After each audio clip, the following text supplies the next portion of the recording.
وانخرط البلدان جمهورية الصين الشعبية والمملكة المغربية في تطوير علاقاتهما بناء على إيمانهما بالتعاون جنوب جنوب وبالشراكة المربحة للطرفين، وخصوصا أنهما معا يؤمنان بأهمية إفريقيا وبأهمية التنسيق فيما بينهما في سياستهما الإفريقية.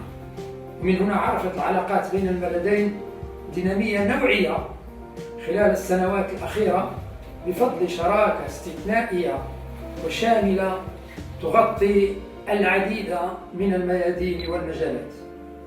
وأريد هنا أن أنوه بجهود الصين الشعبية في دعم شعوب العالم في مواجهة جائحة كوفيد-19 من حيث مدها بالأدوية واللقاحات وبالعديد من المواد الضرورية الأخرى.